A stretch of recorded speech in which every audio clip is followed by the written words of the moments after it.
We're on Machshirin Parakeh, Mishnah Zayin, 7th Mishnah, the 5th chapter, Masechet Machshirin, more water splashing.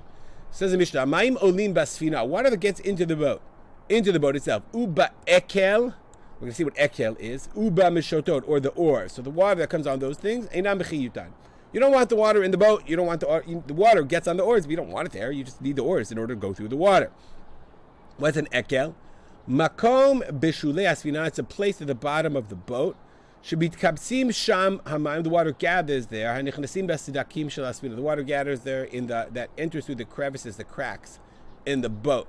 So the Safaria calls it a bilge. And I looked at Kehati.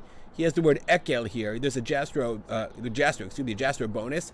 A massive iron used for ballast.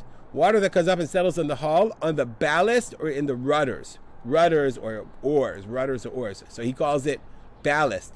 So I guess the ballast is a place. I'm pretty sure I'm not a seafaring fisherman or whatever, but I think the ballast is right. As the water comes, where you use it in order to balance the boat.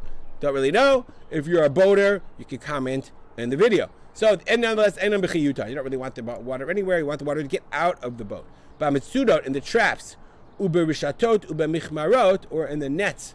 Michmarot, or either other kinds of nets, or I think snares, another kind of traps and snares. And you don't want the water, you want the fish.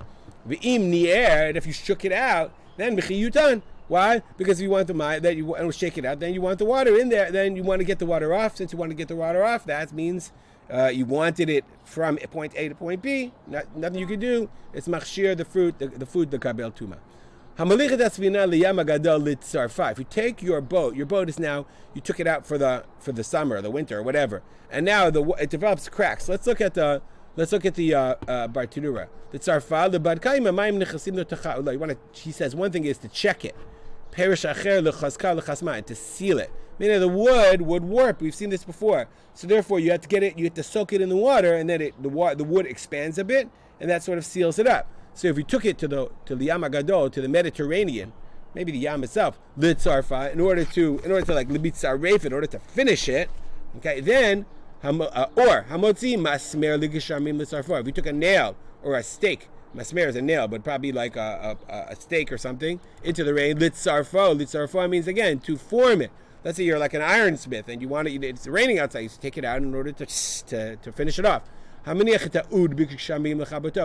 Bartanura says, it's a piece of wood that's been consumed a little bit. So the chabato, you want it to lechabot, it means to put out the fire.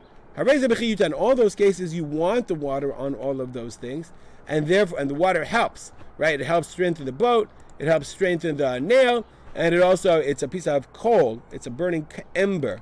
The Kahati here quotes the Tosefta, and the Tosefta is the reason you took this burning ember out is because you want to make it into charcoal. So you specifically wanted to burn it, and then you want to extinguish the fire. In all those cases, it is b'chi yutan because you want the water.